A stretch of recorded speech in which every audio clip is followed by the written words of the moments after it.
Okay, welcome back everybody to Andy Ranks the Records, and it's been a while since we've done an Andy Ranks the Records episode, and one of my subscribers by the name of IA requested that I do Queens of the Stone Age, so I was thinking of doing Queens at one point, definitely when I was doing the A to Z series, and I picked Queens as my runner-up for favorite Q bands.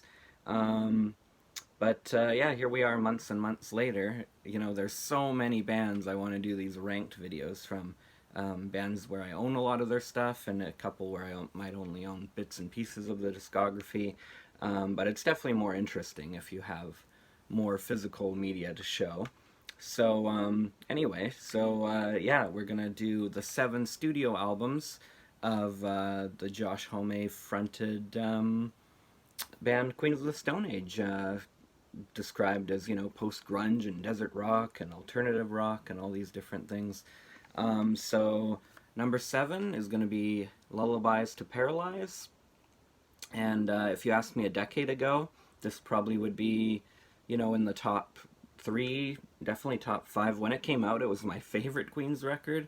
And, I've spent the whole weekend listening to Queens of the Stone Age again, and instead of, scattershot songs here and there, I've been, taking in the full album effect again, which I hadn't listened to a lot of these since Villains came out in 2017, so, it was nice to revisit these front to back again, but revisiting this one really made me feel that this is not a very consistent record. It's got one of my favorite Queen songs on it called Someone's in the Wolf. I also like the singles off it.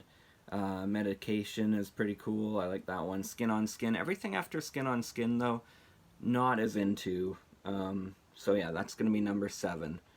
Lullabies to Paralyze. And of course, this was the first album they did without Nick, though he wasn't on the debut, but a lot of people were really upset that they continued without him.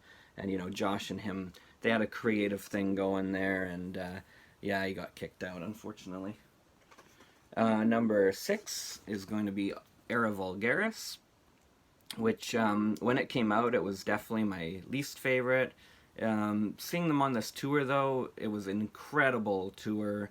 Definitely a high live for the band, and I actually do really enjoy this record. It was nice to revisit this one. There were some tracks I forgot about, like River in the Road. I think Turnin' on the Screw is one of the best opening songs they ever did, and that's saying a lot. They got some good opening songs in their discography. And then it's funny that this is ranked number 6, because Turnin' on the Screw into Sick Sick Sick is probably one of my favorite, 1-2 punches in their discography.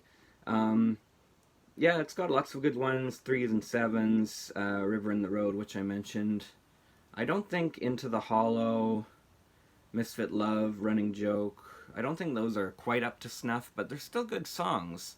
I'd still give them, a 3.5, maybe a low 4 out of 5. I still really like them, so definitely don't take it as a slight. I know some people, this is maybe their favorite Queens record. It's a cool one anyway. What are we at now? Number 5 is Villains. And a lot of people didn't like this one because it was poppier. They're like, why is Josh working with Mark Ronson? But it's just to get a new creative effect, and I actually really like this one, obviously. And the tour was really cool. And I love the artwork to this album. Definitely cool artwork. Feet Don't Fail Me Now, or Feet Don't Fail Me. That one's a great opening track. The Way That Used to Do was a great single. I think Fortress might be my highlight. That's a really cool, really cool track. It's definitely a little shorter. Like they trimmed the fat. It's not like Lullabies where it goes on maybe 3 songs too long. Like everything after Skin on Skin is kind of like, eh. But this is, nice and succinct, and them working with Mark, it works out pretty well for me, so I like that one quite a bit. And don't fall over now. When this came out, this might have ranked as my second favorite. It's still really good though. It's really consistent. When people say it might be even their favorite, I can definitely see that. Um, I find as good as the first side of it is, or first half on a CD, the second half is even better, more experimental. There's actually some quite tender moments. Track 6 is probably the highlight here. But my personal favorite, I have to be boring and say, is My God is the Sun. That one just rocks. What a great single. And yeah, it got me really excited for the album. And yeah, so that's a great one. Number 3 is going to be Rated R, which a lot of people, pound for pound, this is their favorite. I said that for the last one, but it just shows you how great Queens are. Leg of Lamb is definitely a highlight off here. Better Living Through Chemistry. Seen them perform that one live a couple times. Definitely a really cool song. Yeah, great record. Josh and Nick, you know, firing on all cylinders. So, yeah, that's a really good one too. I almost thought of doing it as number 2.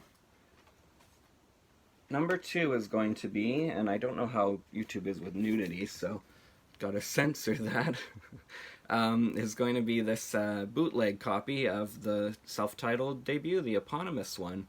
And yeah, I really like this one. This is Josh and Alfredo Hernandez, and he was their drummer at the time. And it's just a duo, essentially. They got a couple other players on here. Queen started as Gamma Ray. It went into members of Kyuss were backing Josh up, brother. It's too distracting to hold it like that. And yeah, this is them as a duo, kind of doing a robot rock thing. Works really well.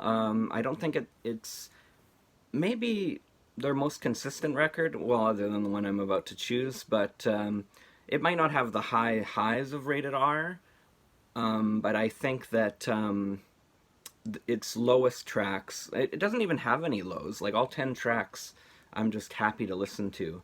I do think that Regular John and Avon, those two are maybe the standouts, the first two, but it never really dips in quality. Yeah, I really like that one a lot, obviously. And then, no surprise to anyone on this one, sometimes I'm a contrarian with my number 1 picks, but I have to go Songs for the Deaf. If you watch the Favorite Bands A to Z, the Q episode, this was the pick, so there you go. And if I was constructing like my top 10 favorite songs of Queens of the Stone Age, I would definitely choose at least 5 of these. Like, some of their best songs are on here.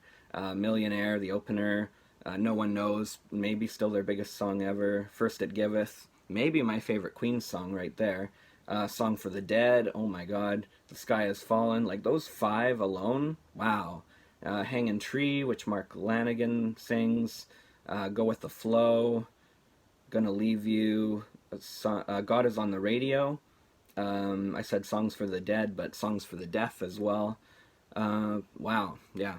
What a great alternative rock record. Like, this was them at the height of their powers, and they always remained a great band. A lot of people would disagree with me, but I always thought they remained a great band after. They were a great band before, but a lot of people go, why isn't Nick in the band anymore, and where's Dave Grohl? And it's like, well, he was only on this record, and Nick was only on 2. Like, it's really, Queens is Josh's, you know, thing. It's his project.